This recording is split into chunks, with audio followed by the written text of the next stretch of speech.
At Fort Hood, Texas, the Army is trying to grow a new generation of leaders who are more open and compassionate.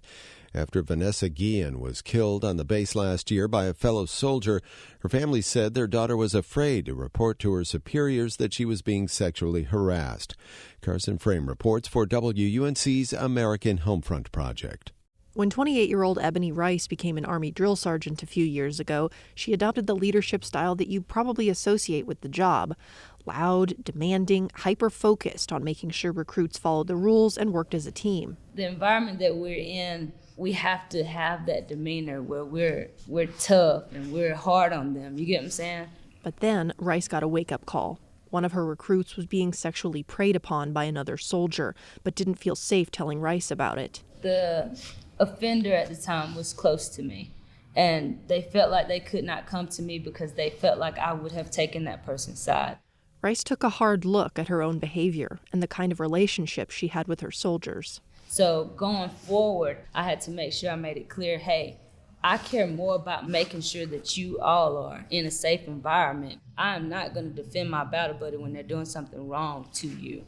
Now Rice is taking part in a program called Strong Sergeants that aims to help people like her develop a hands-on, compassionate approach with more positive communication. It also tries to give junior enlisted soldiers a baseline for what good leadership looks like.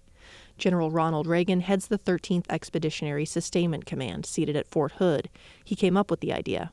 I think our Army over the last 20 years was busy, and we were busy fighting multiple wars in multiple locations. And I think that led us to take our eye off of the most important thing to us is our people. Since the death of Specialist Vanessa Guillen last year, a key to the Army's internal reform efforts has been eliminating what it calls toxic leadership. An independent review found that the base fostered a leadership environment that allowed for sexual harassment, assault, and violence to go unchecked. That was a big motivator for Reagan. His program includes a crash course on how to respond to sexual misconduct and identify red flags. The problem is a lot of times that leaders might not know that there is an issue. You know, it's to me, it's really about leaders being engaged and leaders taking action, right? And holding each other accountable to what our baseline and our standards are. As part of the program, a group of soon-to-be sergeants has been doing exercises to foster open communication, train them to react to stress, and maintain a respectful environment. Army leaders say that can lessen the risk of harassment and abuse, but also pay dividends on the battlefield. In this exercise, the group had to root out a terrorist in a make-believe city.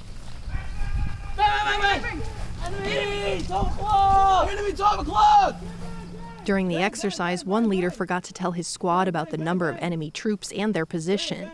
Sergeant Rice, their mentor, stepped in to urge the others to help. If you see him forgetting, what could you do? I could have called it out. Especially if it's going to help save you, right? Right, sir. Okay. 18-year-old Private Second Class Jeremiah Harvey took part in the training and hopes to move up in the Army.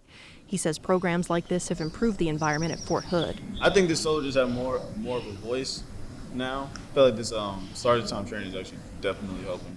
And Rice says she's seen a change in herself and other leaders. You see more of those good leaders actually calling out, hey, maybe you shouldn't talk to the soldiers like this. Maybe we should ask them how they feel. A lot of times we become toxic simply because we're so stuck in this mindset of being, hey, Army, Army, Army, and we forget that they're human.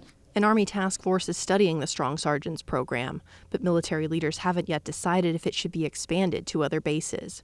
I'm Carson Frame in San Antonio.